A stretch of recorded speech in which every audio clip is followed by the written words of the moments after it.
हजरत ख्वाजा शमना मीरा व हजरत ख्वाजा मोहम्मद मीरा यांच्या 651व्या उर्साची चर्मकार समाजाच्या चादर अर्पणाने सुरुवात। नमस्कार, चांग भलं न्यूजमध्ये आपले स्वागत। मिरज येथील हजरत ख्वाजा शमना मीरा व हजरत ख्वाजा मोहम्मद मीरा यांच्या 651व्या उर्साची सुरुवात आज चर्मकार समाजाच्या वतीने पारंपरिक चादर अर्पण करून करण्यात आली। पहाटेच्या वेळी चादर अर्पण करण्याचा मान चर्मकार समाजाला असून या विधीनंतरच उर्साला अधिकृत प्रारंभ होतो, अशी अनेक वर्षाची परंपरा आहे। या प्रसंगी संपूर्ण परिसर भक्तिमय वातावरणात न्हाऊन निघाला होता। भजन कीर्तन व कव्वालीच्या जयघोषात गल्ली परिसरातून भव्य मिरवणूक काढण्यात आली। महाराष्ट्रासह कर्नाटक व इतर राज्यातील भाविक मोठ्या संख्येने या सोहळ्यात सहभागी झाले होते। हिंदू मुस्लिम ऐक्याचे प्रतीक मानल्या जाणाऱ्या या परंपरेमुळे सामाजिक सलोखा व बंधुत्वाचे दर्शन घडले। चर्मकार समाजाने श्रद्धा व भक्तिभावाने चादर अर्पण केल्यानंतर फातिहा, सामूहिक दुआ प्रार्थना व कव्वालीचे कार्यक्रम पार पडले।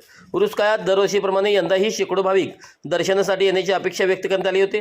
उर्साच्या पार्श्वभूमीवर शांतता व सुव्यवस्था अबाधित राहावी यासाठी पोलीस प्रशासनाकडून कडक बंदोबस्त ठेवण्यात आला असून कोणताही अनुचित प्रकार घडू नये यासाठी पोलीस यंत्रणा सज्ज असल्याचे चित्र दिसून आले। हजरत ख्वाजा शमना मीरा व हजरत ख्वाजा मोहम्मद मीरा यांचा उरूस हा केवळ धार्मिक उत्सव नसून हिंदू मुस्लिम ऐक्य, सामाजिक सलोखा व मानवतेचा संदेश देणारा महत्त्वाचा सोहळा मानला जातो। गेल्या 651 वर्षापासून अखंडपणे चालत आलेली परंपरा आजही तितक्याच श्रद्धेने, उत्साहात व जपासली जाते। समाजात एकोप्याचा संदेश देणारा हा सर्वात मोठा उत्सव आहे।